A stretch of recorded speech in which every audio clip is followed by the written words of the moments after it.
A nice change at Denver. They had a rough week for a lot of travelers there. With those lines stretching for hours, lawmakers are huddling in Washington to see if they can finally hash out some agreement to fund the Department of Homeland Security, what would end the partial government shutdown. Well, there are some signs of progress. Still plenty of sticking points remain. NBC's Julie Tsirkin on the ground traveling with the president in West Palm Beach today. Julie, good morning.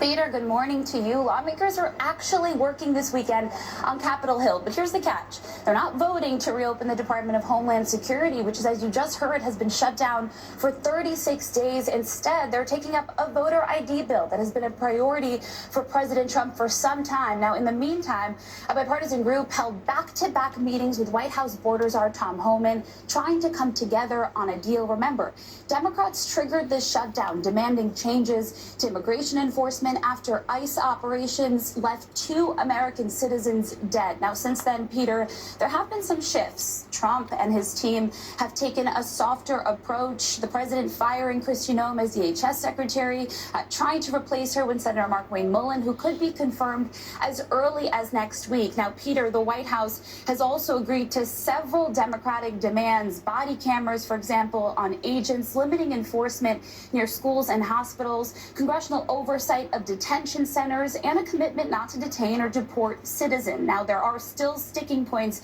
as you teased to, like face coverings on agents and ending warrantless arrests, which so far, I'm told, the White House is resisting doing. Now, while Democrats have tried to fund pieces of the agency, like paying TSA workers, Republicans say it's all of DHS or nothing. There are more talks expected potentially ahead this weekend as those lines continue to grow at airports around the country and worries increase about possible attacks here at home.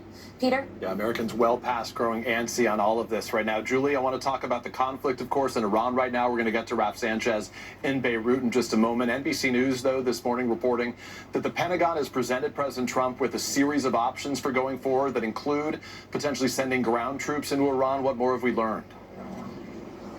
Yeah, that's right. Several weeks into the war, Peter, the president is now weighing whether to put boots on the Potentially sending ground troops into Iran. What more have we learned? Yeah, that's right. Several weeks into the war, Peter, the president is now weighing whether to put boots on the ground in Iran. That's according, as you said, to new reporting from NBC News. Now, there are multiple options under discussion, according to 5 sources, including using troops to free up that key passage in the Strait of Hormuz for energy and oil and gas, or even potentially to retrieve Iran's enriched uranium. Including using troops to free up that key passage in the Strait of Hormuz for energy and oil and gas, or even potentially to retrieve Iran's enriched uranium. Deploying American soldiers inside Iran is a dangerous move, both practically and politically for the president. But it could also speed up an end to the war, Peter. When pressed by reporters, President Trump hasn't ruled out the idea, but this week said if he were to do it, he wouldn't share it with us. Peter? Julie Tsirkin with all the new reporting this morning. Julie, thank you. In the Middle East, Israel unloaded a